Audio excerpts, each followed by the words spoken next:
وكفى وسلام على عباده الذين اصطفى أما بعد أعوذ بالله من الشيطان الرجيم بسم الله الرحمن الرحيم وجعلنا منهم أئمة يهدون بأمرنا لما صبروا وكانوا بآياتنا يوقنون سبحان ربك رب العزة عما يصفون وسلام على المرسلين والحمد لله رب العالمين اللهم صل على سيدنا محمد وعلى آل سيدنا محمد وبارك وسلم اللهم صل على سيدنا محمد وعلى آل سيدنا محمد وبارك وسلم اللهم صل على سيدنا محمد وعلى آل سيدنا محمد وبارك وسلم. انسان اس دنیا میں زندگی گزارتا ہے تو اسے روزمرہ کئی حالات و واقعات پیش آتے ہیں. اپنے تجربے مشاہدے کی بنیاد پر وہ چند چیزوں کو ماننا شروع کر دیتا ہے، اس پہ اس کا پکا یقین ہو جاتا ہے، وہ ان کو تھم رول بنا لیتا ہے زندگی کا.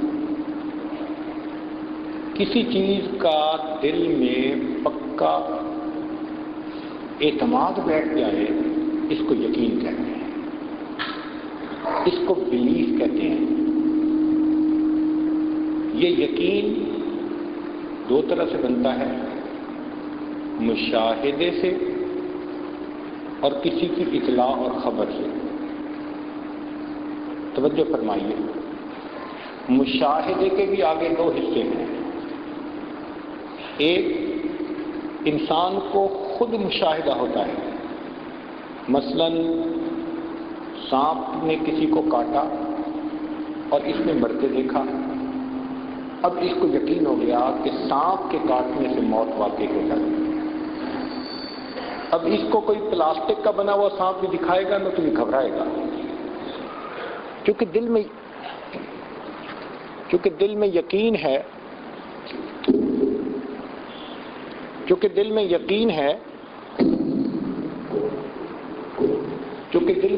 ہے،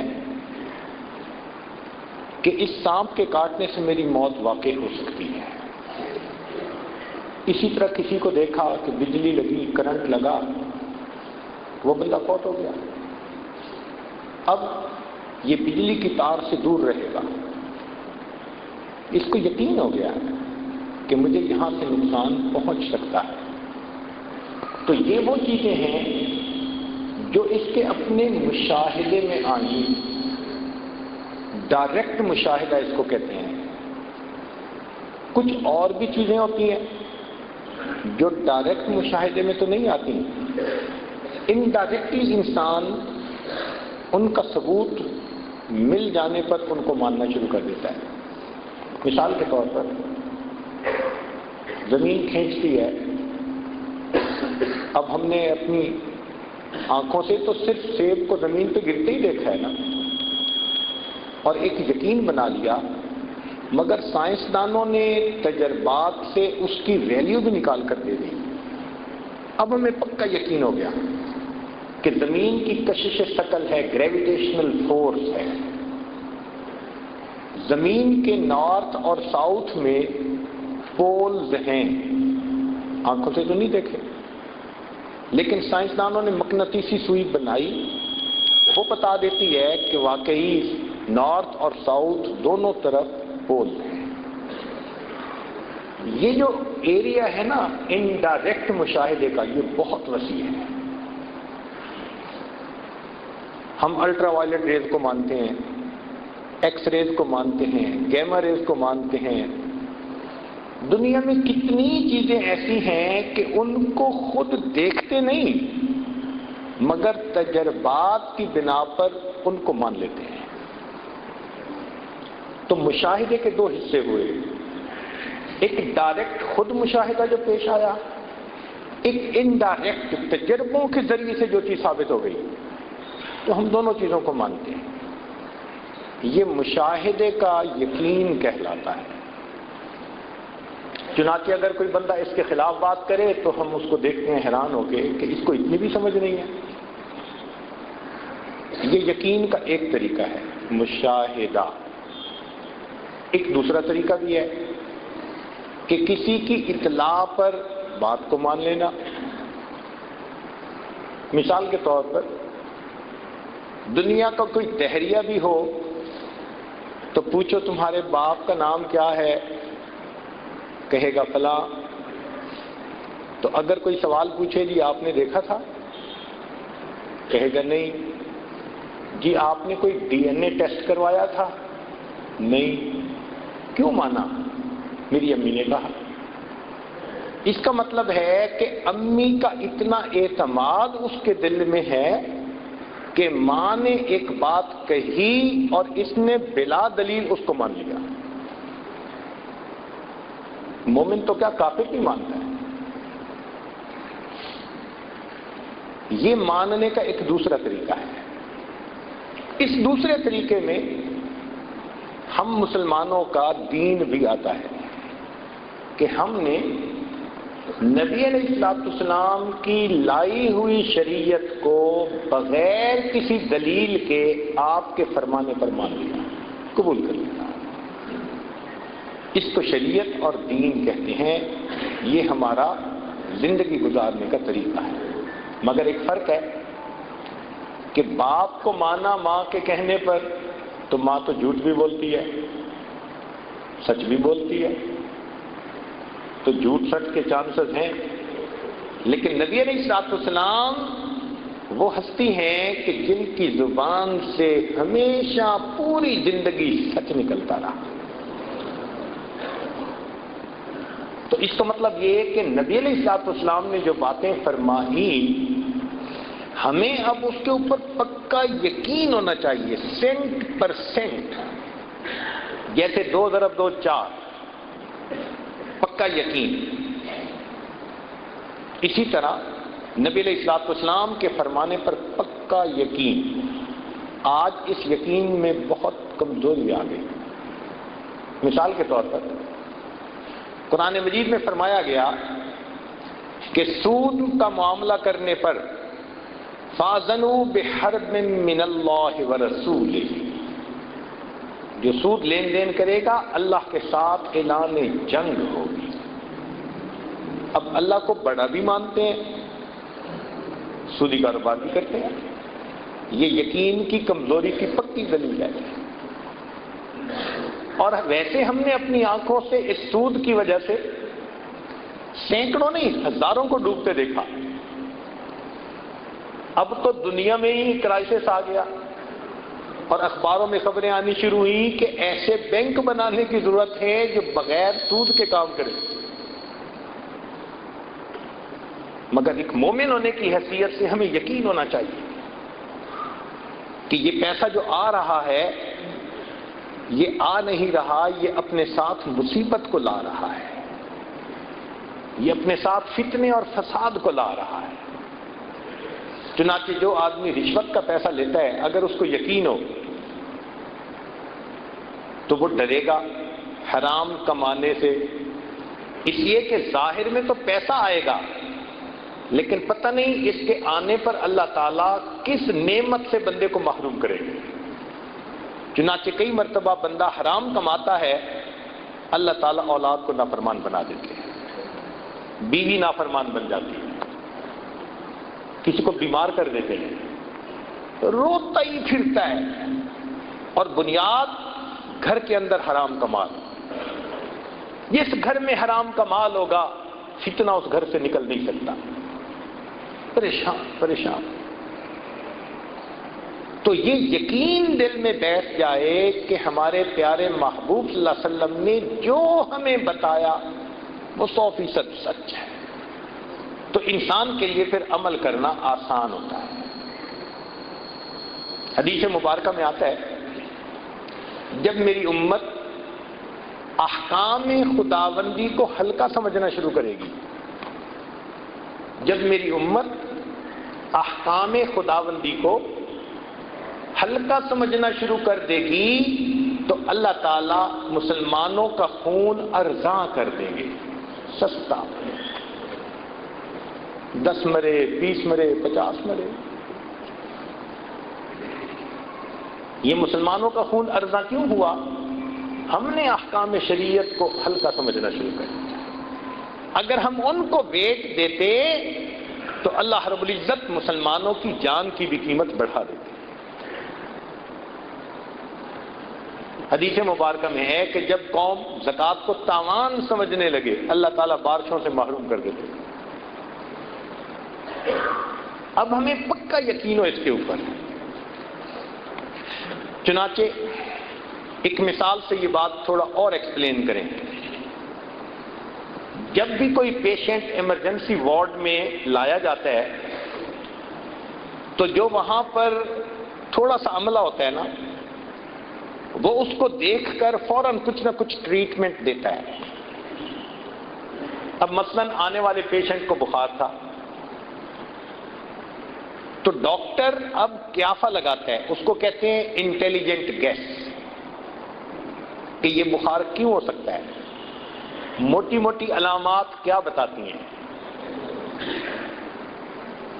یہ بخار انفیکشن کی وجہ سے بھی ہو سکتا ہے، وائرس کی وجہ سے بھی ہو سکتا ہے، کوئی اور الرجی کی ایسی کنڈیشن ہو جائے اس سے بھی ممکن ہے، ملیریا بھی ہو سکتا ہے۔ مگر اس ڈاکٹر کو یقین نہیں ہوتا، جو وجوہات ہوتی ہیں وہ لکھ دیتا ہے کہ بخار ہونے کی یہ پاسبلٹی بھی ہے، یہ بھی ہے، یہ بھی ہے، یہ بھی ہے۔ ان کو کہتے ہیں ڈفرینشیل ریزن،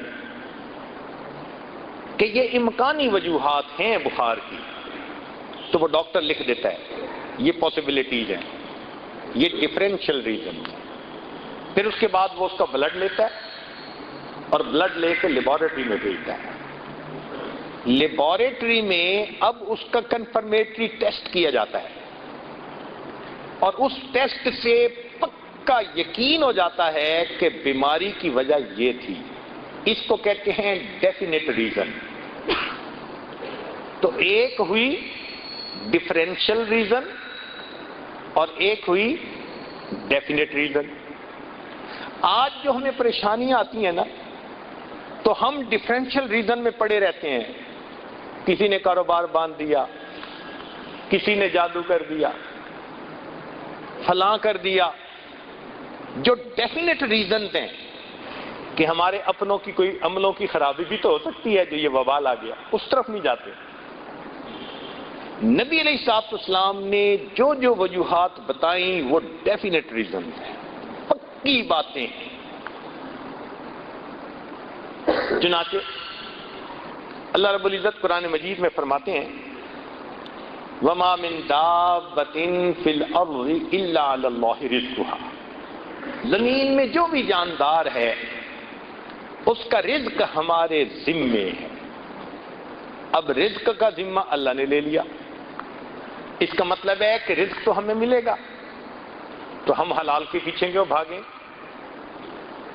ہمیں مفت میں بھی کوئی حرام دینا چاہے ہم نہیں لیں گے، کیونکہ حلال پہنچانے کا اللہ نے ذمہ لیا۔ ہم حلال کو تلاش کریں، وہ کہاں ہے، ہمیں مل کے رہے گا۔ جلد بازی میں ہم حرام میں ہاتھ ڈال دیتے ہیں، صبر کر لیں، یقین اور توکل کی زندگی گزاریں، جو ہمارے مقدر میں ہے ہمیں مل کے رہے گا۔ اللہ کی شان دیکھیں، انسان کا پیٹ تو 2 روٹی سے بھر جاتا ہے، جو جانور ٹنوں کے حساب سے روزانہ کھانا کھاتے ہیں اللہ تعالیٰ ان کو بھی روزی دے رہا ہے۔ ہاتھی کتنا کھاتا ہوگا؟ کلوز میں نہیں کھاتا، ٹنوں میں کھاتا۔ ویل مچھلی ٹنوں میں کھاتی ہوگی۔ ایک مرتبہ ایک ملک کے ایکویریم میں جانے کا موقع ملا تو وہاں انہوں نے ویل مچھلیاں بھی پالی ہوئی تھیں اور بہت انفارمیشنز تھیں۔ ایک جگہ لکھا ہوا تھا کہ بلو ویل جو ہے یہ اتنی بڑی ہوتی ہے کہ پر ڈے اس کا وزن 200 پاؤنڈ بڑھتا ہے۔ اب اس کو پڑھ کر مجھے تعجب ہوا، یا اللہ، وزن ہی ہم میں سے کسی موٹے بندے کا 200 پاؤنڈ ہوتا ہے، اور مچھلی کا وزن روزانہ 200 پاؤنڈ بڑھتا ہے، یہ کھاتی کتنا ہوگی؟ تو میں نے ایک آدمی کو بلایا جو وہاں ڈیوٹی پہ متعین تھا۔ میں نے کہا اس کے لکھنے میں کوئی فرق تو نہیں پڑا کہ کوئی ڈیجٹ کی آگے پیچھے فرق لگ گیا؟ اس نے کہا نہیں سر، ہم نے احتیاط سے 200 لکھا ہے، وگرنہ بعض ویل مچھلیوں کا وزن مور دین 250 پاؤنڈ پر ڈے بڑھتا ہے۔ اور پتہ ہے کہ اس کا رزق کیا ہے؟ ذہن میں میرے بات آئی کہ یہ چھوٹی مچھلیاں کھاتی ہوگی، اور جہاں ہوتی ہوگی قریب مچھلی کو زندہ نہیں رہنے دیتی ہوگی۔ انہوں نے کہا نہیں، مچھلی نہیں کھاتی۔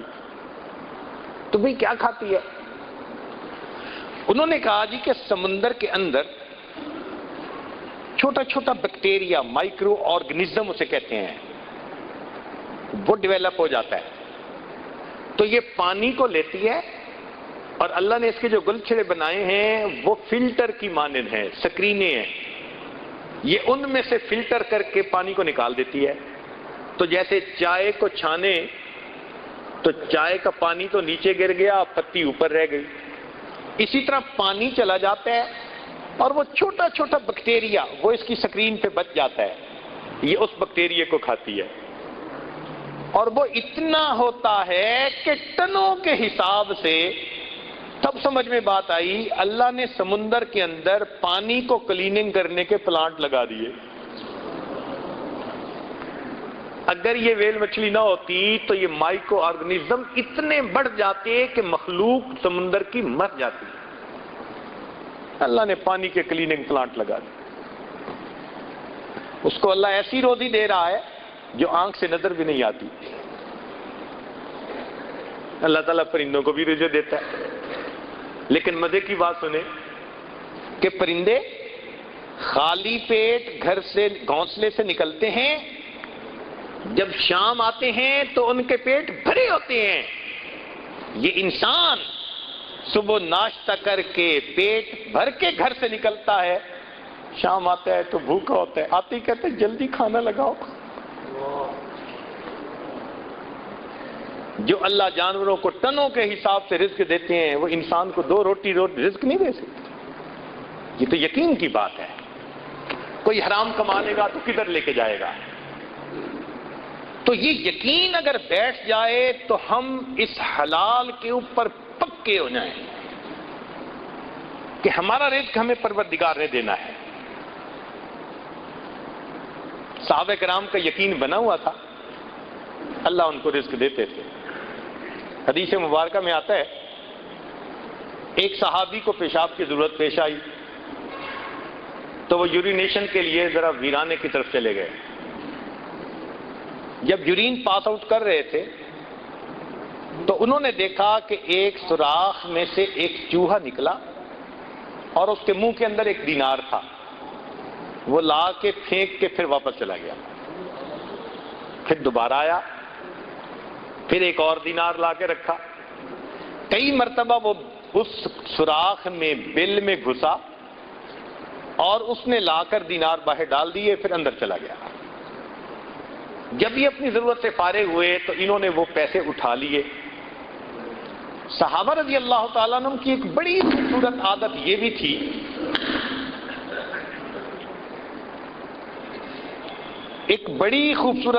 یہ بھی تھی کہ جب بھی کوئی نئی بات پیش آتی تو وہ نبی علیہ الصلوۃ والسلام سے ضرور پوچھا کرتے تھے۔ چنانچہ وہ صحابی نبی علیہ السلام کی خدمت میں حاضر ہوئے۔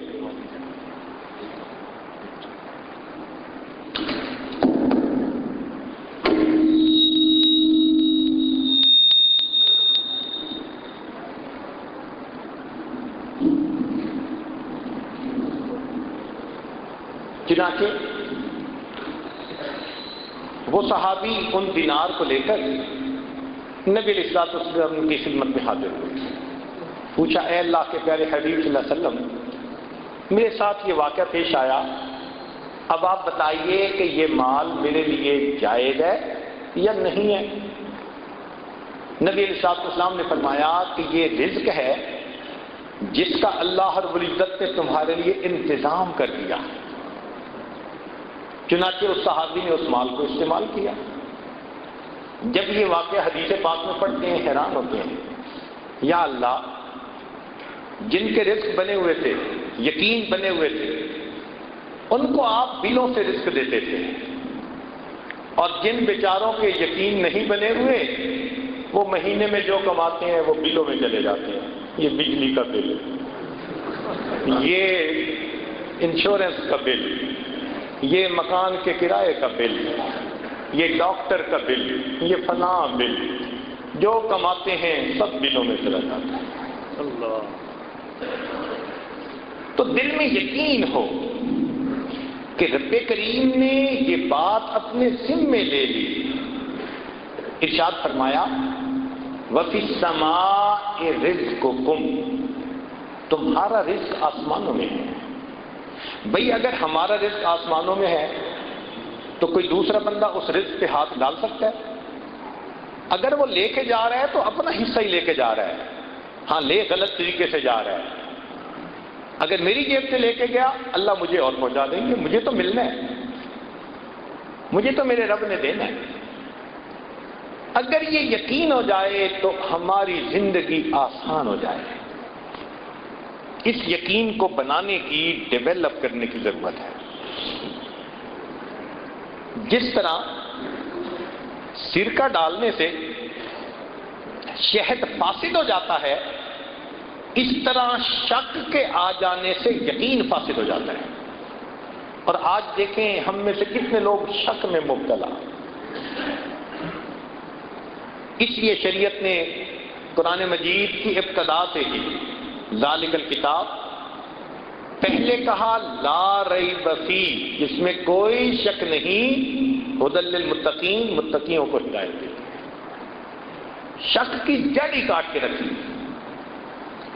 چنانچہ نبی علیہ الصلوۃ والسلام نے دعا سکھائی، اللہم انی اعوذ بک من الشک والشرک والشقاق والنفاق وسوء الاخلاق۔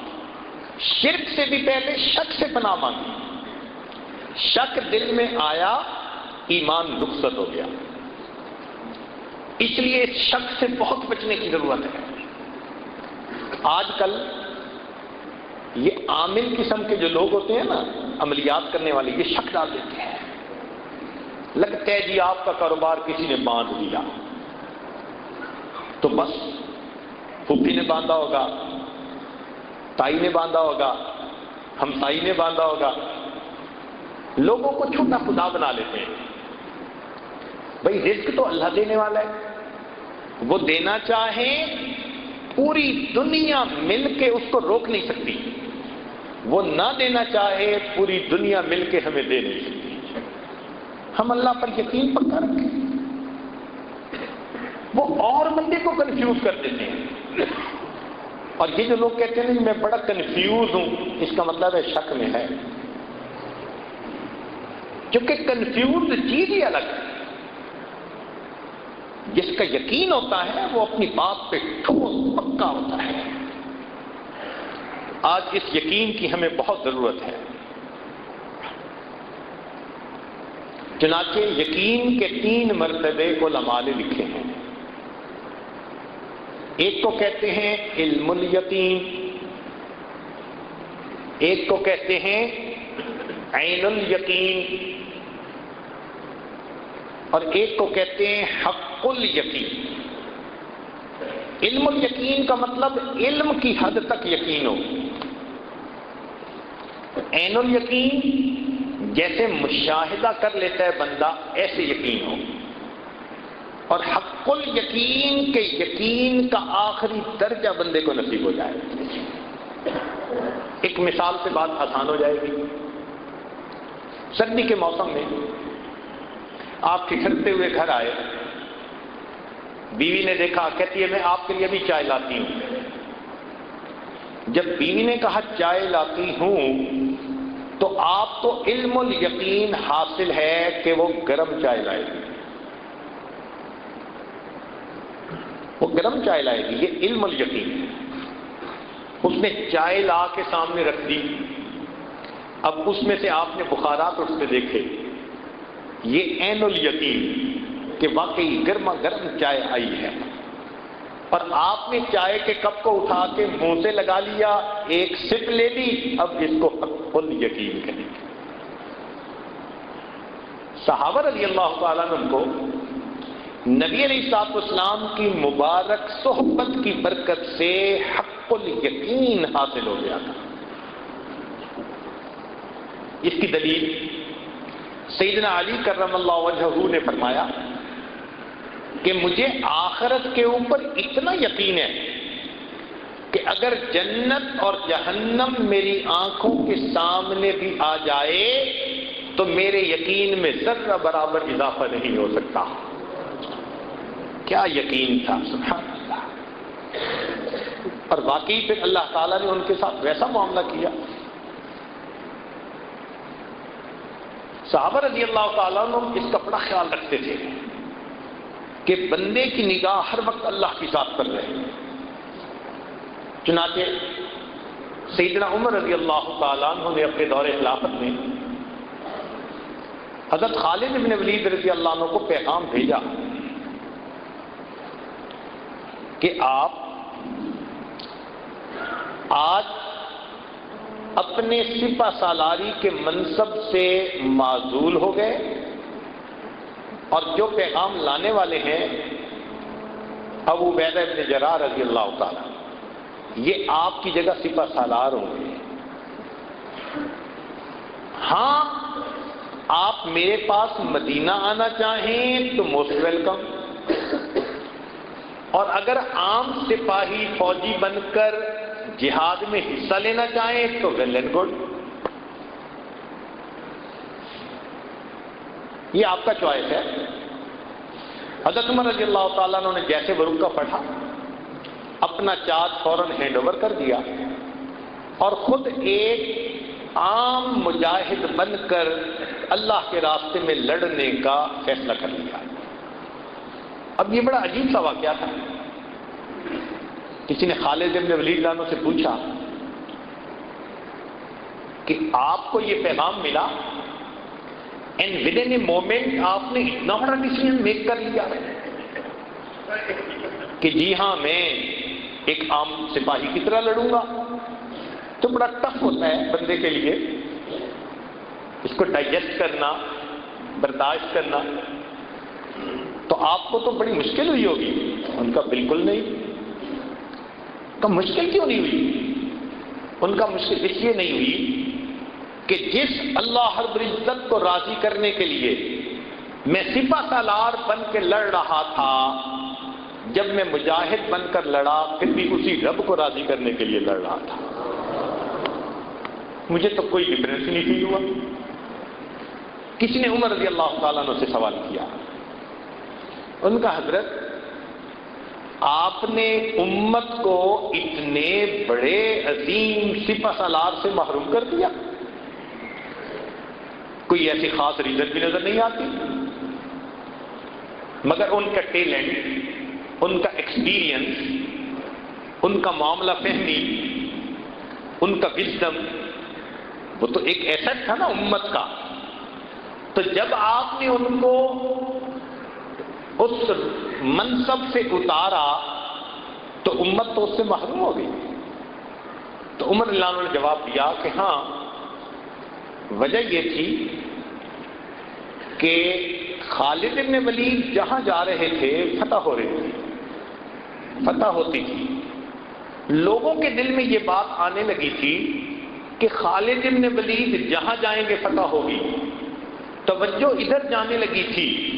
میں نے فوراً ان کی جگہ دوسرا سپہ سالار بنا دیا، فتح اب بھی ہوگی، میں نے امت کو ایک سپہ سالار سے تو محروم کر دیا، امت کی توجہ اللہ سے ہٹ جائے اس عمل سے ان کو روک دیا۔ توجہ اللہ کی طرف ہی رہی۔ اللہ کی مدد سے فتح ہو رہی ہے. بندے تو اسباب ہیں. تو صحابہ رضی اللہ تعالیٰ عنہ کی بھی اس پر توجہ رہتی تھی کہ نظر سبب کی بجائے مسبب الاسباب پہ ہونی چاہیے، اللہ کی ذات پہ ہونی چاہیے. چنانچہ ایسے کرنے سے پھر انسان اعمال کے اوپر پکا ہو جاتا ہے. صحابہ رضی اللہ عنہ ایک مہم پر گئے، قلعہ فتح نہیں ہو رہا. سپہ سالار نے خط لکھا کہ جی دشواری پیش آ رہی ہے، ہم اپنا ٹارگٹ اچیو نہیں کر پا رہے. آج کے دور کا کوئی بندہ ہوتا تو وہ کچھ ٹروپس اور بھیج دیتا کہ تم تھوڑے ہو اور زیادہ ہو جاؤ، تمہیں اسلحے کی ضرورت ہے میں اور بھیج دیتا ہوں. مگر نہیں، عمر لانوں کا یقین بنا ہوا تھا. انہوں نے چند صحابہ کو بھیجا اور خط لکھا، ان کی زندگی نبی علیہ الصلوۃ والسلام کے بالکل سنت طریقے اوپر ہے. تم اپنی زندگیوں کا کمپیریزن کرو، کہیں نہ کہیں تم کسی چیز کو اگنور کر رہے ہو جس کی وجہ سے اللہ کی مدد رکی ہوئی ہے. تو نظر اعمال پر گئی اور واقعی وہی ہوا کہ انہوں نے جب دیکھا تو چونکہ میدان جنگ کی حالت تھی تو مسواک کا اہتمام نہ رہا تھا. کرتے تھے مگر جیسے پابندی ہونی چاہیے وہ نہیں. ان کو فیل ہوا، ریئلائز کیا، انہوں نے مسواک کی پابندی کرنی شروع کر دی. اللہ نے اس عمل پر ان صحابہ کو فتح عطا فرما دی. تو نظر مادی چیزوں پر نہیں تھی، نظر اعمال پر تھی کہ اعمال پر مدد اللہ کی اترتی ہے، اعمال کی وجہ سے اللہ کی مدد رکتی ہے. آج ہم اعمال کو دیکھتے ہی نہیں. ہم سمجھتے ہیں، خاوند سمجھتے ہے بیوی نے پریشان کر رکھا ہے، بیوی سمجھتی ہے خاوند نے پریشان کر رکھا ہے، ماں باپ سمجھتے ہیں اولاد نے پریشان کر رکھا ہے، اولاد سمجھ رہی ہے ماں باپ نے ناک میں دم کر دیا ہے، پڑوسی کہتے ہیں پڑوسی نے پریشان کر دیا ہے، محکوم کہتے ہیں حاکم نے تنگ کر دیا، حاکم کہتے ہیں محکوموں نے تنگ کر دیا. اور حقیقت میں اگر دیکھیں تو ہمیں ہمارے نفس نے تنگ کر رکھا ہے. ہمارا کوئی دشمن نہیں ہے، ہمارا نفس دشمن ہے، شیطان دشمن ہے. یہ ہم سے خلاف شریعت اعمال کرواتے ہیں اور ان بد اعمالیوں کی وجہ سے ہمارے اوپر مصیبتیں آتی ہیں. قرآن کریم نے صاف کہا، ما اصابکم من مصیبت فبما کسبت ایدیکم. جو تمہیں مصیبت پہنچتی ہے تمہارے ہاتھوں کی کمائی ہوتی ہے. آج ہم اپنے اعمال ٹھیک کر لیں، اللہ رب العزت ابھی ہمارے احوال کو ٹھیک فرما دیں گے. جب کہا میں نے کہ یا اللہ تو میرا حال دیکھ، جب کہا میں نے کہ یا اللہ تو میرا حال دیکھ، حکم آیا میرے بندے نامہ اعمال دے. ہم لوگ کو تو دیکھو نا کر کے آ رہے ہیں. ہماری تمام پریشانیوں کی بنیادی وجہ ہمارے نفس کی خرابی، ہمارے اپنے ہاتھوں سے کیے ہوئے گناہ. اگر ہم ان کو چھوڑ دیں اللہ رب العزت کی آج مدد اتر سکتی ہے ہمارے ساتھ. اب صحابہ رضی اللہ عنہم کا جیسے یقین بنا، امت کے علماء اولیاء کا بھی یقین بنا ہوا. چنانچہ باجید بستامی رحمۃ اللہ علیہ کے پاس ایک بندہ آیا، کہنے لگا بڑا پریشان ہوں، بچے ہیں، روزگار کا کوئی سلسلہ نہیں بن رہا. تو انہوں نے کہا کہ اچھا گھر جاؤ، جس کا رزق اللہ کے ذمے ہے اس کو رہنے دو، اور جس کا تمہارے ذمے ہے اس کو گھر سے نکال دو. کہنے لگا یہ رزق تو سب کا اللہ کے ذمے. کہنے لگے پھر پریشان کیوں ہوتے ہو؟ تم کام میں ہاتھ ڈالو، قدم اٹھاؤ، محنت کرو، ہاتھ باندھ کے بیٹھے نہ رہو، تمہارے لیے قدم اٹھانا لازم ہے۔ جب تم قدم اٹھاؤ گے جو پروردگار نے لکھا وہ مقدر میں تمہیں مل کے رہے گا۔ تو ایسے میں انسان دوسرے کی جیب کو کیوں دیکھے، دوسرے کے مال کو غلط طریقے سے کیوں ہتھے آئے، بددیانتی کیوں کرے؟ یقین کی کمزوری کی وجہ سے یہ ساری ہمارے اندر خرابیاں آ رہی ہیں۔ تو یہ یقین بنتا کیسے ہے؟ اہل اللہ کی صحبت میں بیٹھ کے بنتا ہے۔ جب انسان انہیں دیکھتا ہے نا کہ اللہ کے ذات پہ ان کا اتنا پکا ٹھوس یقین ہے، تو پھر انسان کے اپنے دل میں بھی یہ یقین پیدا ہو جاتا ہے، کثرت ذکر سے یہ یقین پیدا ہو جاتا ہے۔ اور تیسرا، اتباع سنت کی وجہ سے یہ یقین پیدا ہوتا ہے۔ ہمارے مشائخ نے یہ 3 باتیں کہیں کہ جو بندہ اتباع سنت میں کوشش کرے، ذکر کی کثرت کرے اور اہل اللہ کی صحبت اختیار کرے، اللہ رب العزت اس کو پکا یقین عطا فرما دیتے ہیں۔ مومن اور کافر کی زندگی کا تو بنیادی فرق ہی یہی ہے۔ مومن اللہ کے حکم کو سن کر بات کو مان لیتا ہے، کافر اپنی آنکھ سے دیکھ کے بات کو مانتا ہے۔ تو مومن خبر کے راستے پہ چلتا ہے اور کافر نظر کے راستے پر چلتا ہے۔ نظر کا راستہ جدا اور خبر کا راستہ جدا۔ توجہ فرمائیے، قرآن مجید میں سے چند مثالیں دیکھیے۔ قرآن عظیم الشان، سیدنا موسیٰ علیہ السلام فرعون کے جادوگروں کے سامنے کھڑے ہیں۔ جادوگروں نے رسیاں ڈالی، یخیل الیہ من سحرہم انہا تسعی، یوں لگا جیسے سانپ ہیں اور وہ چل کے آ رہے ہیں۔ ایسے میں اگر اپنی عقل سے پوچھیں کیا کرنا چاہیے تو عقل جواب دے گی، جناب آپ کے ہاتھ میں عصا ہے، لاٹھی ہے، مضبوطی سے پکڑے اور جو سانپ قریب آئے اس سانپ کے سر پہ لاٹھی مارے۔ بچاؤ کی ایک ہی صورت ہے اور بچنے کی کوئی صورت نہیں۔ حضرت موسیٰ علیہ السلام نے اللہ تعالیٰ سے پوچھا، رب کریم مجھے کیا کرنا ہے؟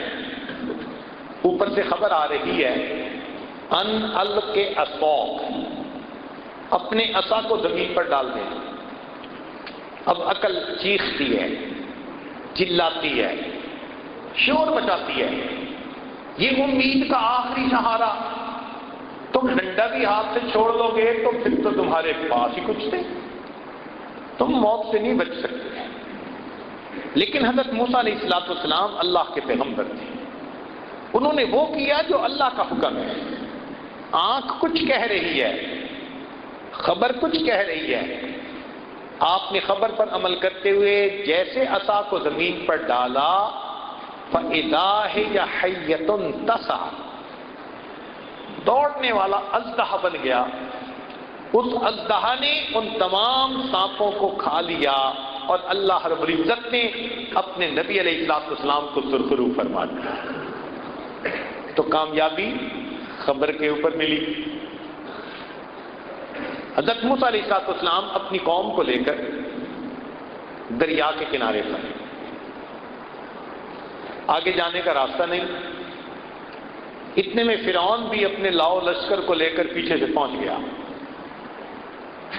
جب فرعون کو آتے دیکھا، قال اصحاب موسیٰ انا لمدرکون، کہا موسیٰ علیہ السلام کے صحابہ نے اب تو ہم دھر لیے گئے، اب بچنے کی کوئی صورت نہیں۔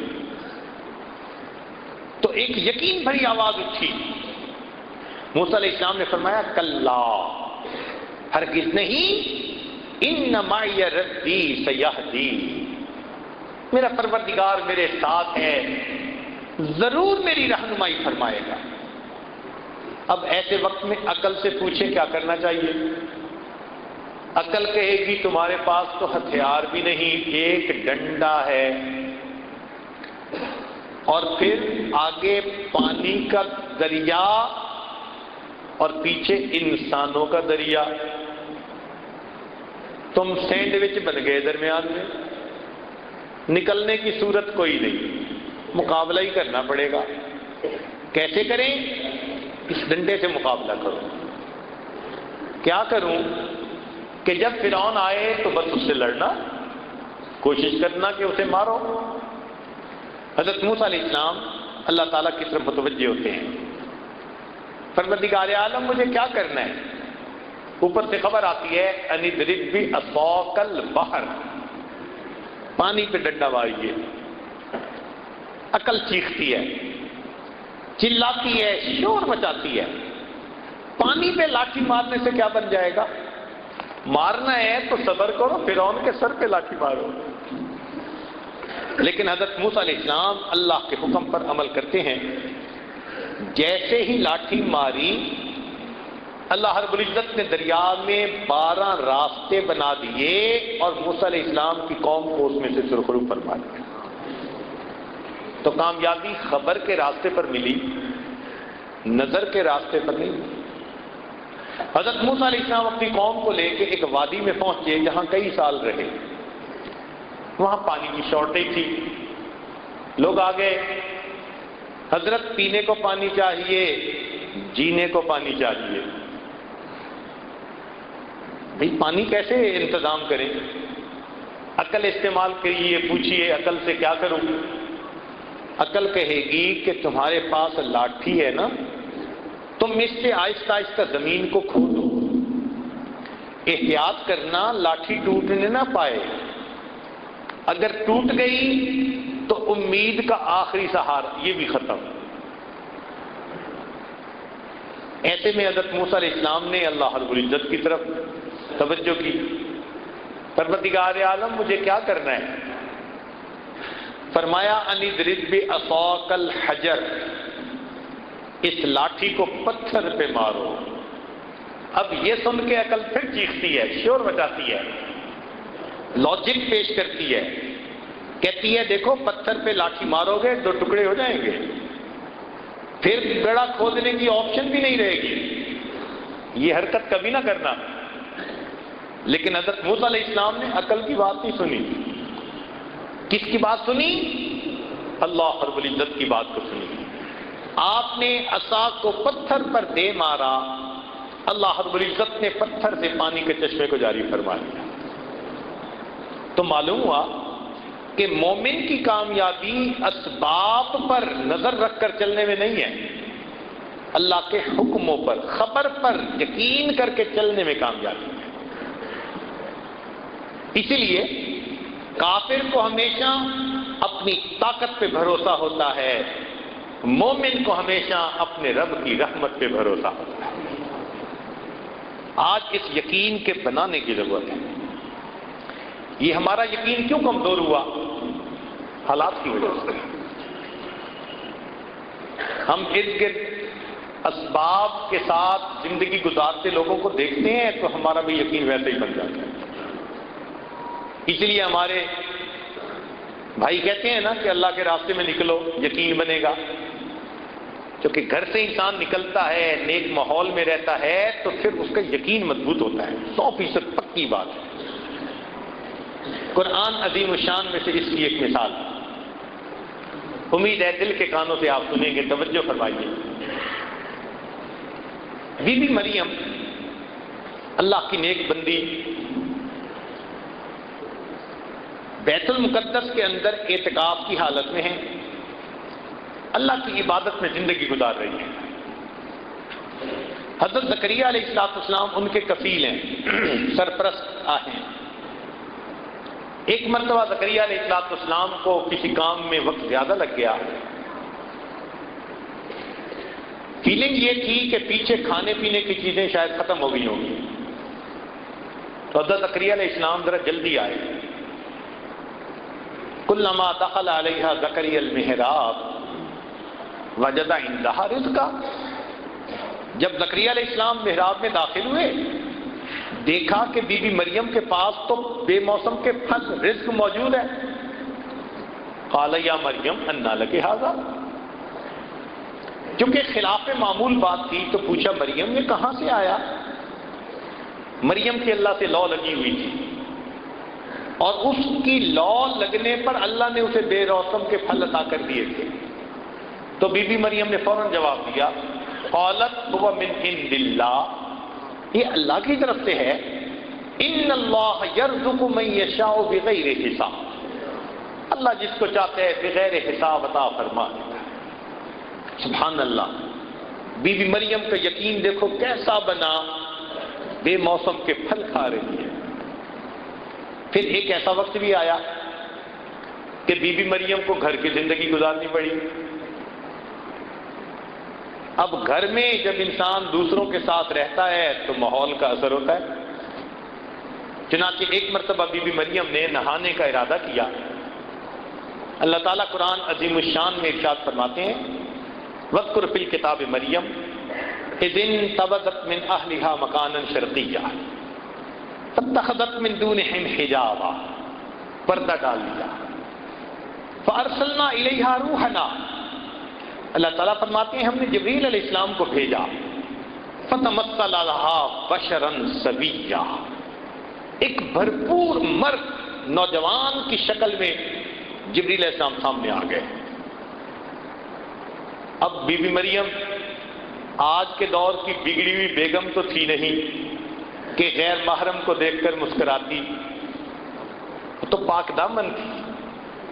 جب اس نے ایک مرد کو دیکھا کہنے لگی قالت انی اعوذ بالرحمن منک ان کنت تقیا، میں رحمان کی پناہ مانگتی اگر تیرے دل کے اندر تقوی ہے. جبریل علیہ السلام سمجھ گئے کہ بی بی مریم گھبرا گئی. فرمانے لگے انما انا رسول ربک، میں تیرے رب کا بھیجا ہوا نمائندہ ہوں. لِأَهَبَ لَكِ غُلَامًا زَكِيًّا، تاکہ تجھے نیک بیٹا ملے. اب اس بات نے بی بی مریم کو اور پریشان کر دیا. بی بی مریم جانتی تھی کہ بیٹا ہونے کے دو اسباب ہوتے ہیں، یا عورت نکاح کرے یا عورت بدکار ہو اور زنا کرے. یہ دو سبب ہیں اولاد ہونے کے، اور وہ جانتی تھی کہ میری زندگی میں دونوں نہیں. تو پوچھنے لگی انا یکون لی غلام، میرا بیٹا کیسے ہو سکتا ہے؟ ولم یمسسنی بشر، نہ میں نے کیا نکاح. ولم اکو بغیہ، نہ میں نے کیا زنا. میرا بیٹا کیسے ہو سکتا ہے؟ اس پر جبریل صاحب نے فرمایا قال ربک هو علی ہین، کہ رب کریم نے فرمایا کہ یہ بیٹا تجھے پروردگار نے دینا ہے، کسی زلفوں والی سرکار نے نہیں دینا. اب وہ بی بی مریم جو بے موسم کے پھل کھاتی تھی، اب وہ بھی اسباب کے تحت سوچنے لگ گئی نا کہ میرا بچہ کیسے ہو سکتا. یہ حالات کا اثر ہوتا ہے بندے کے اوپر. ہم چونکہ روز وہی گھر، وہی دفتر، وہی فیکٹری، وہی بزنس، ہمارا بھی اسباب ہی کے اوپر ذہن چلا جاتا ہے. اب اپنے یقین کو مضبوط کرنے کے لیے ہمیں وقتاً فوقتاً نکلنا چاہیے. اللہ کے راستے میں نکلیں، اہل اللہ کی صحبت میں جائیں تاکہ ہمارا یقین فریش ہو جائے. یوں سمجھیں کہ جیسے سیل فون کی بیٹری یوز کرنے سے ختم ہوتی جاتی ہے تو کچھ عرصے کے بعد چارجر سے لگانی پڑتی ہے. یہ یقین کا معاملہ بھی ایسا، تھوڑا عرصہ انسان اسی اسباب کی دنیا میں رہے تو سوچ بھی ویسی. تو اس کو ریفریش کرنے کے لیے، اس کو ریچارج کرنے کے لیے نیک محفلوں میں، چاہے وہ کسی اللہ والے کی ہو یا چاہے اللہ کے راستے میں نکل کے نیک محفلوں میں، مسجدوں میں وقت گزارے تو یقین بنتا ہے. یہ کام ہم میں سے ہر ایک کو کرنا ہے. یہ نہیں کہ ہم نہیں کریں گے تو یقین بنا رہے گا، یقین نہیں بنتا. اور یہ عجیب بات ہے کہ اگر انسان کا یقین بن جائے تو اللہ تعالی عزت ان نقشوں سے نکال دیتے ہیں جو بے عزتی کے ہوتے ہیں، ناکامی کے نقشوں میں سے کامیابی نکال دیتے ہیں۔ یقین بنا ہوا تھا، یہ انسان پہ منحصر ہے۔ اصول کیا ہے؟ اصول شریعت نے یہ بتا دیا، حدیث قدسی نبی علیہ السلام نے فرمایا انا عند ظن عبدی بی، میں بندے کے ساتھ اس کے گمان کے مطابق معاملہ کرتا ہوں۔ تو جب اللہ سے نیک گمان، پکا یقین، تو اللہ ویسا معاملہ کر دیتے ہیں، اور جب ادھر ادھر نظر ہوتی ہے تو معاملہ بھی ویسے۔ اب طلباء کے لیے ایک علمی نکتہ کہ اگر اللہ پہ یقین پکا ہوگا تو جو ذلت کا سبب ہوگا اسی کو اللہ عزت کا سبب بنائیں گے، جو غم ملنے کا سبب ہوگا اللہ اسی کو ہمارے لیے خوشی کا سبب بنا دیں گے۔ یہ میرے مولا کا دستور ہے۔ اب قرآن عظیم الشان میں سے اس کی مثال سنیے۔ حضرت موسیٰ علیہ السلام کی والدہ نے اپنے بیٹے کو دریا میں ڈالا، دل غمزدہ ہوا، ماں تھی،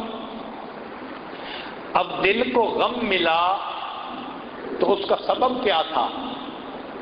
پانی بنا، پانی میں بیٹے کو ڈالا تو ظاہر سبب پانی بن رہا ہے، لیکن آنکھ بند کر کے اس نے اللہ پہ اعتماد کیا تو جو سبب غم کا بنا تھا اللہ تعالیٰ نے اسی کو خوشی کا سبب بنایا۔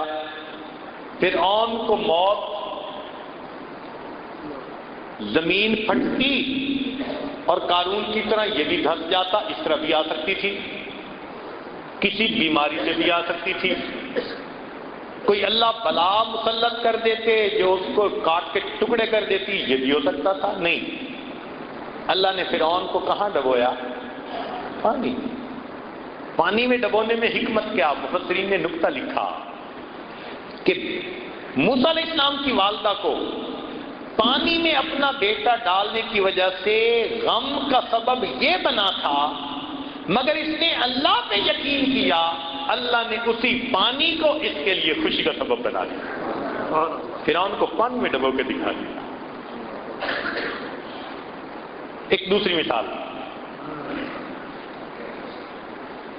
سیدنا یعقوب علیہ السلام کے پاس بیٹے آئے، وَجَاءُوا أَبَاهُمْ عِشَاءً يَبْكُونَ، روتے دھوتے مکر کرونا، کہنے لگے جی کہ ہمارے بھائی یوسف کو وَأَكَلَهُ الذِّئْبُ، بھیڑیے نے کھا لیا۔ وَجَاءُوا عَلَىٰ قَمِيصِهِ بِدَمٍ كَذِبٍ، قمیص کے اوپر خون لگا ہوا تھا جھوٹ موٹ کا، وہ انہوں نے دکھا دیا۔ یعقوب علیہ السلام سمجھ تو گئے کہ معاملہ کچھ اور ہے، لیکن دل پہ صدمہ ہوا کہ بیٹا جدا ہو گیا۔ اب اس صدمے کا سبب کیا بنا؟ قمیص بنا۔ جب خون آلود قمیص دیکھا تو دل پہ چوٹ لگی، سبب قمیص بن رہا ہے۔ خیر بیٹے کی یاد میں روتے رہے، حتیٰ کہ بینائی بھی چلی گئی۔ To cut the story short, ایک وقت آیا کہ جب بھائیوں کو حضرت یوسف علیہ السلام نے بتا دیا، بات کھل گئی، بھائیوں نے معافی مانگی، یوسف علیہ السلام نے معاف کر دیا۔ پوچھا کیا حال ابو کا؟ انہوں نے کہا جی آپ کی یاد میں رو رو کے تو یہ بینائی چلی گئی۔ اب یوسف علیہ السلام کہہ سکتے تھے کہ اچھا میں دعا کرتا ہوں اللہ میرے والد کی بینائی واپس لوٹا دے، ایسا پاسبل تھا،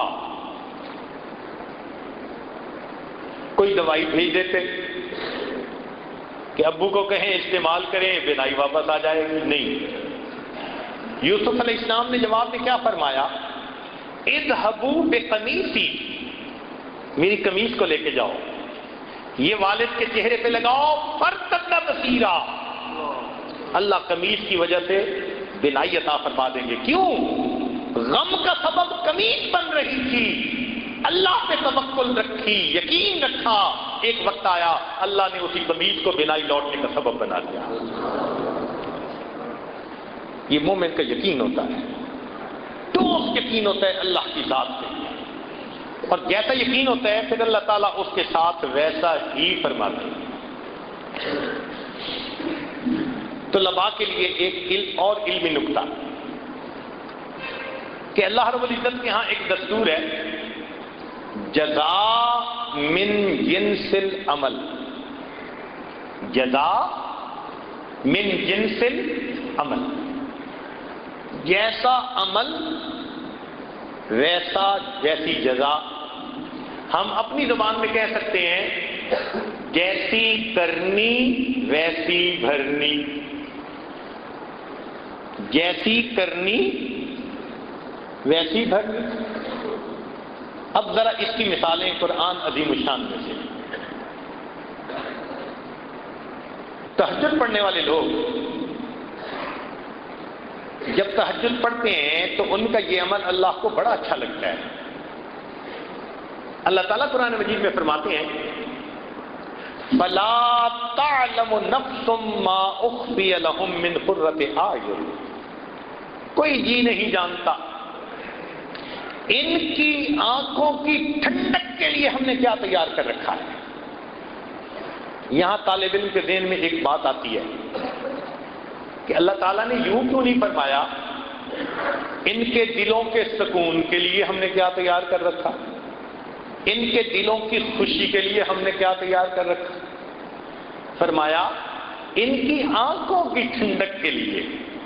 تو مفسرین نے اس کا جواب لکھا کہ وجہ یہ ہے تہجد جو بندہ پڑھتا ہے رات کو کم سونے کی وجہ سے آنکھیں نیند سے بوجھل ہوتی ہیں، نیند سے بوجھل ہوتی ہیں، نیند کو ترس رہی ہوتی ہیں، چونکہ عمل یہ تھا کہ آنکھیں نیند کو ترس رہی تھی۔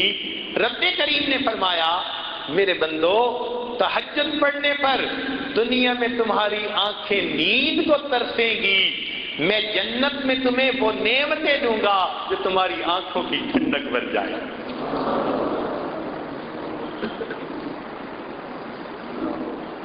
اور مثال قرآن مجید میں سے قیامت کے دن مجرم کھڑے ہوں گے، اللہ تعالیٰ ارشاد فرماتے ہیں وَلَوْ تَرَىٰ إِذِ الْمُجْرِمُونَ نَاكِسُو رُءُوسِهِمْ عِندَ رَبِّهِمْ، اگر آپ کبھی دیکھیں مجرموں کو کہ وہ قیامت کے دن کس طرح اللہ کے سامنے سر جھکائے کھڑے ہوں گے۔ طالب علم کے ذہن میں بات آتی ہے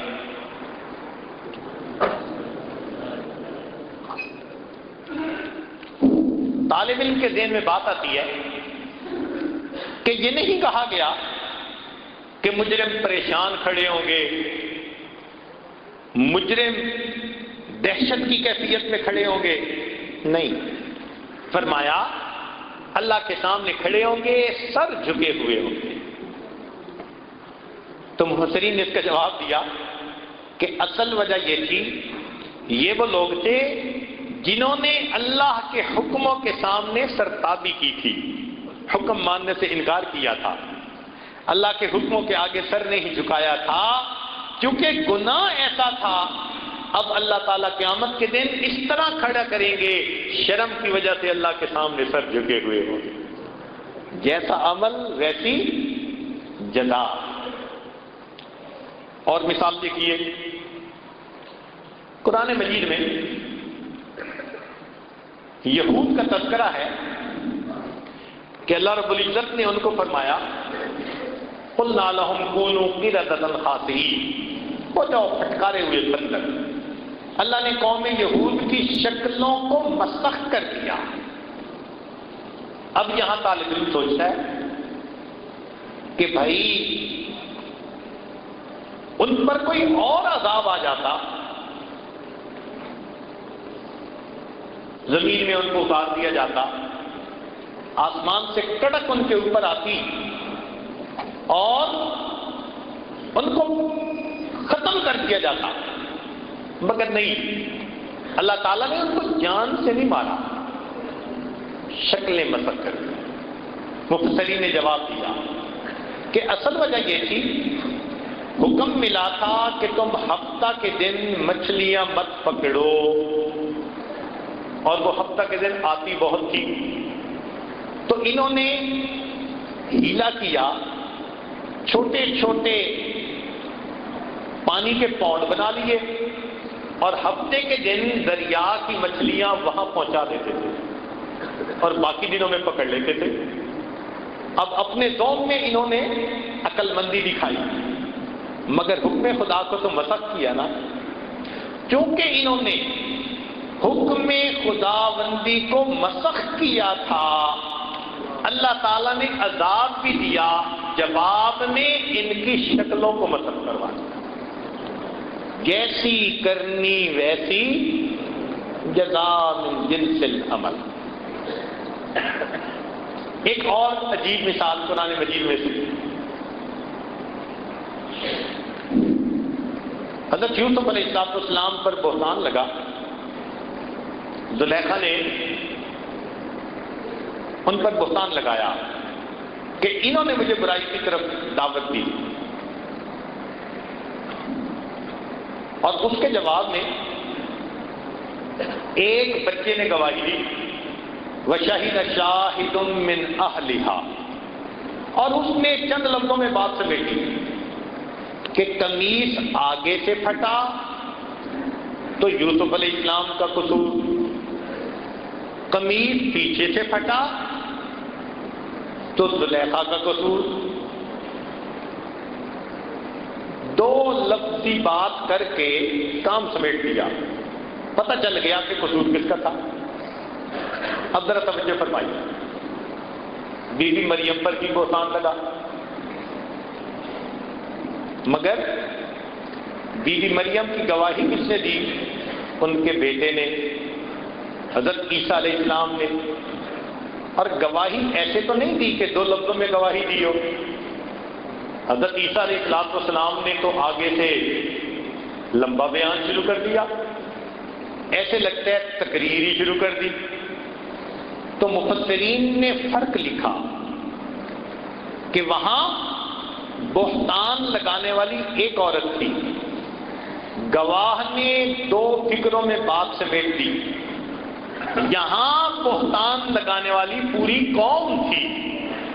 قوم نے کہا تھا یا مریم لقد جئت شیئا فریا، چونکہ قوم پوری بہتان لگانے والی تھی تو اللہ تعالیٰ نے بھی پھر بیٹے سے گواہی ایسی دلوائی جیسے مجمع کے سامنے کوئی تقریر کرتا ہے۔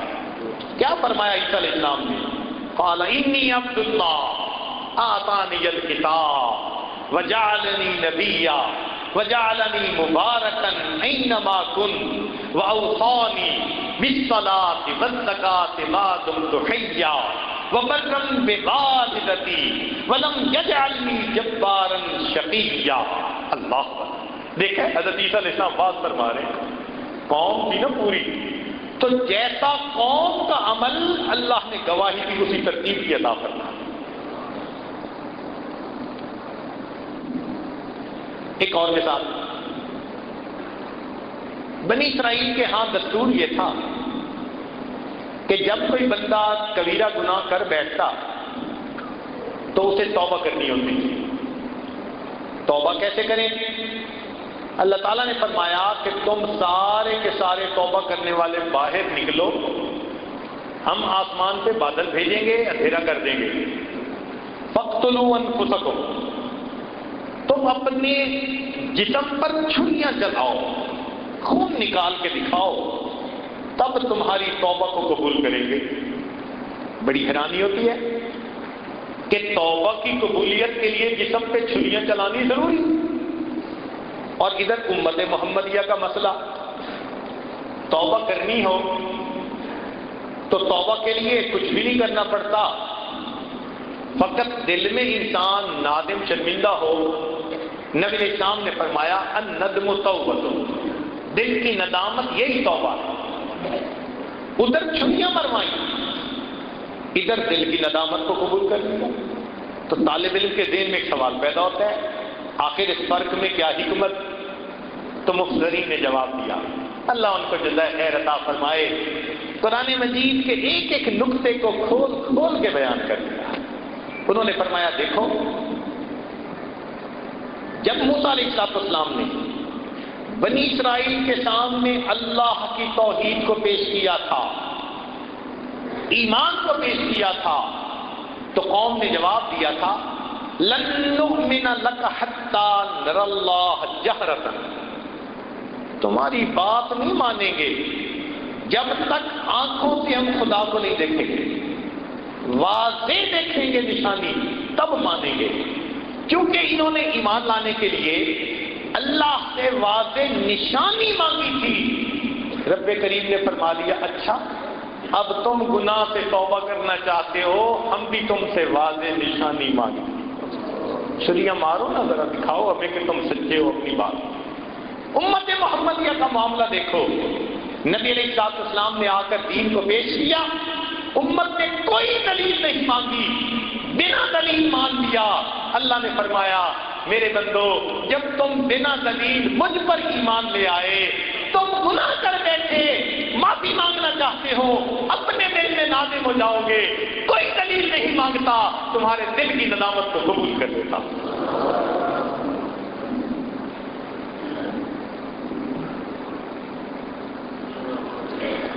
ایک اور مثال، چلیں بات کو پھر سمیٹتے ہیں۔ ابرہہ نامی ایک یمن کا بادشاہ تھا، اس نے سنا کہ بیت اللہ ایک عمارت ہے جو اس وقت تجارتی مرکز بن چکا ہے، آنے والے قافلے وہاں رکتے ہیں، سردی اور گرمی کے سفر میں وہ مرکز بنتا ہے۔ اس نے سوچا کہ اچھا چلتے ہیں ہاتھیوں کا لشکر لے کر اور بیت اللہ کو گراتے ہیں، ختم کر دیں گے، اور اس کی بجائے اپنے علاقے میں ایک مرکز بناتے ہیں، بزنس سینٹر، تاکہ لوگ اس کو مرکز بنائیں۔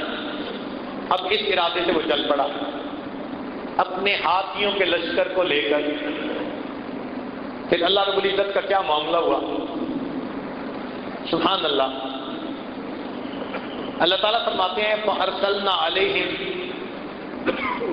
طَيْرًا أَبَابِيلَ تَرْمِيهِمْ بِحِجَارَةٍ، ہم نے ان پر پرندوں کو بھیج دیا، چھوٹے چھوٹے پرندے، ابابیل، ترمیہم بحجارہ، انہوں نے پتھر پھینکے، اور ان پتھروں کی وجہ سے کیسے کر دیا، فَجَعَلْنَاهُمْ كَعَصْفٍ مَأْكُولٍ، کھائے ہوئے پھوسے کی طرح ان کو تباہ کر کے رکھ دیا۔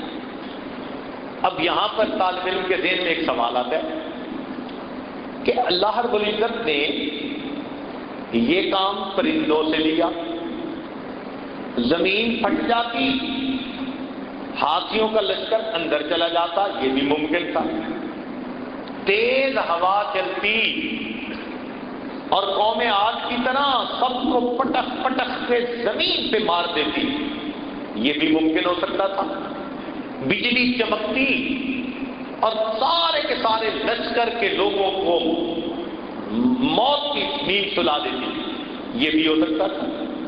اللہ تعالیٰ نے ان میں سے کچھ نہیں کیا، کیا فرمایا، فَأَرْسَلْنَا عَلَيْهِمْ طَيْرًا أَبَابِيلَ، چھوٹے چھوٹے پرندے بھیجے۔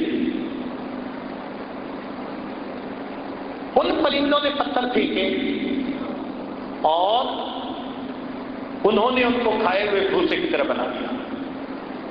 اب اس کا مفسرین نے عجیب جواب لکھا، بعض نے تو جواب یہ لکھا اور وہ بڑا صحیح جواب ہے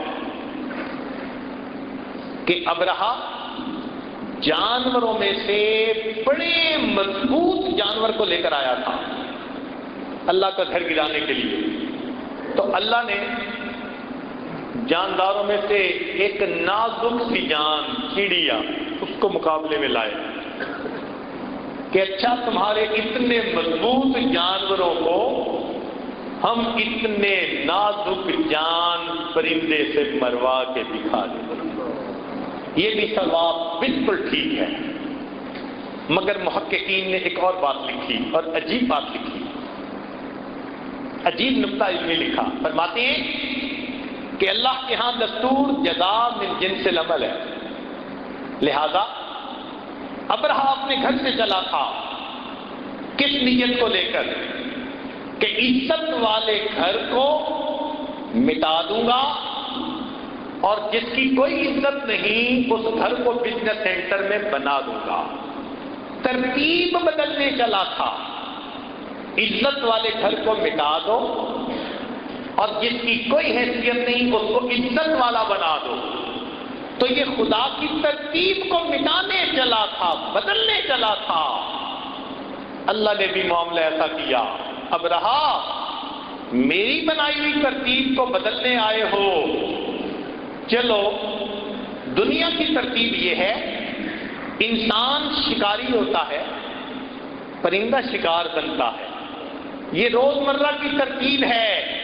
آج میں بھی ترتیب بدل دیتا ہوں، میرے پرندے آج صیاد بنیں گے، تم ان کے شکار بنو گے، آج وہ پتھر ملیں گے۔ جزاء من جنس العمل۔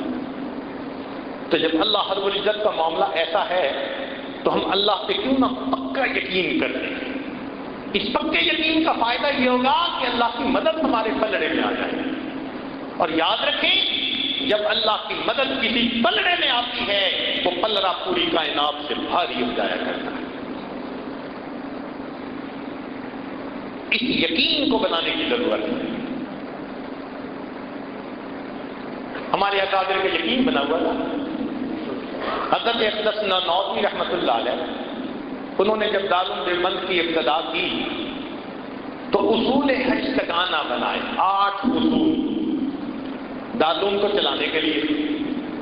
ان میں سے ایک اصول یہ تھا کہ دارالعلوم کے لیے مستقل آمدنی کا کوئی ذریعہ قبول نہیں کیا جائے گا۔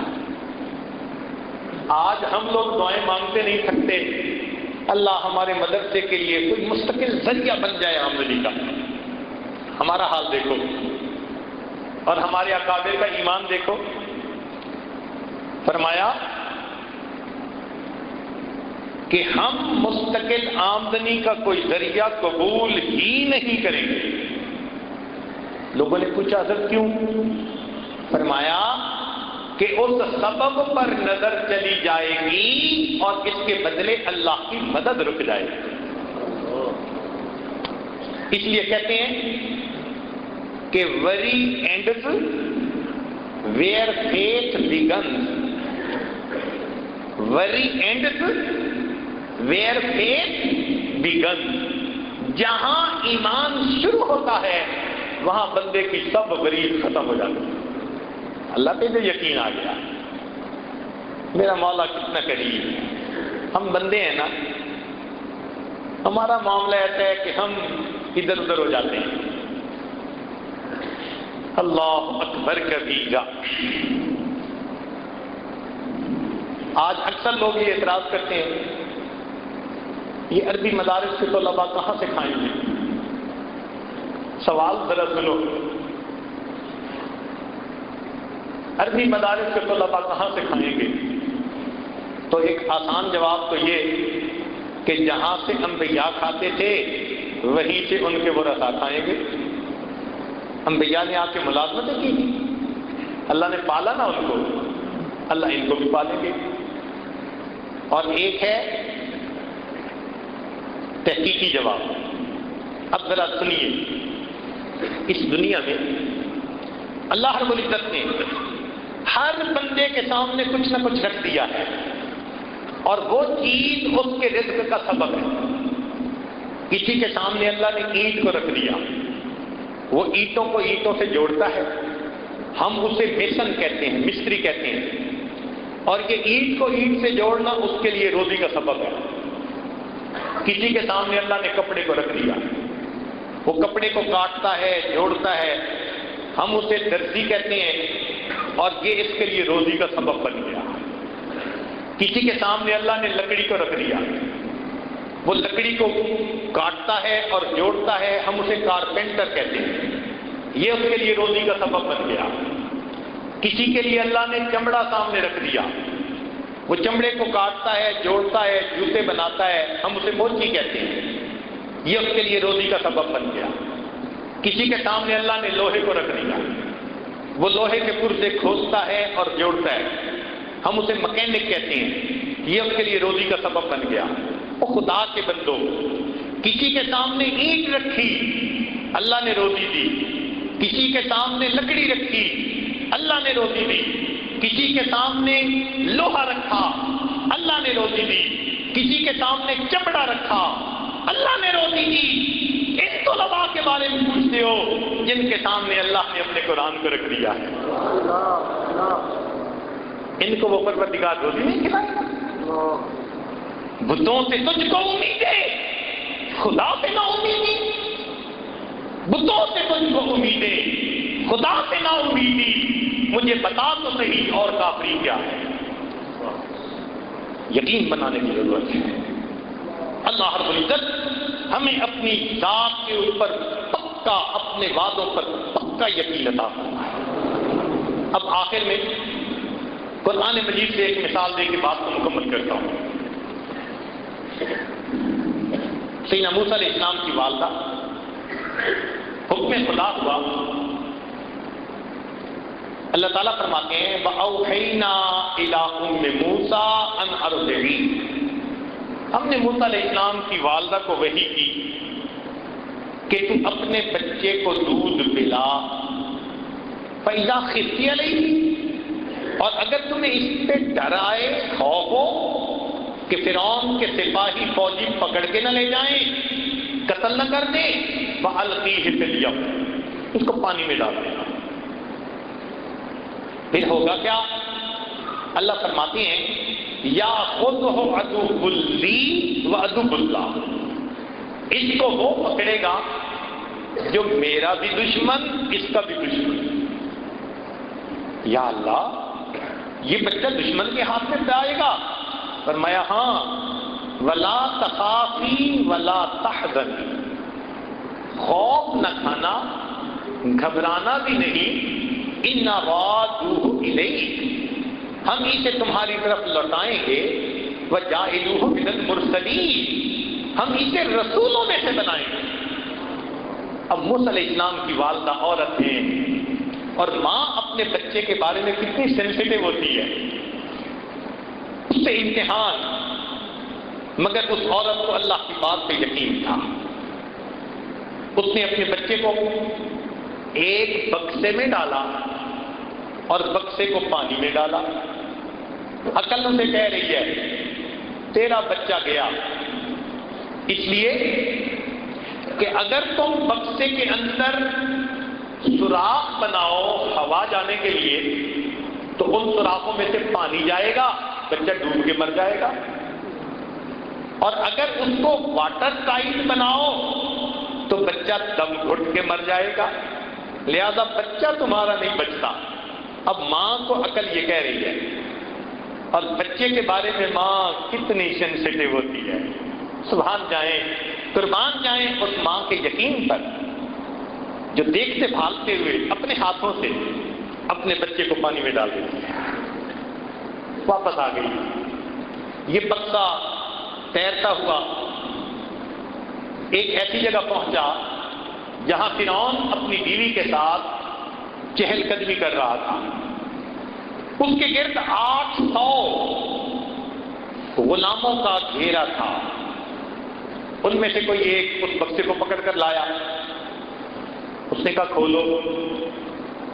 اللہ تعالیٰ فرماتے ہیں اے میرے پیارے موسیٰ علیہ السلام، وَأَلْقَيْتُ عَلَيْكَ مَحَبَّةً مِّنِّي، ہم نے آپ کے چہرے پر محبت کی تجلی کو ڈال دیا تھا۔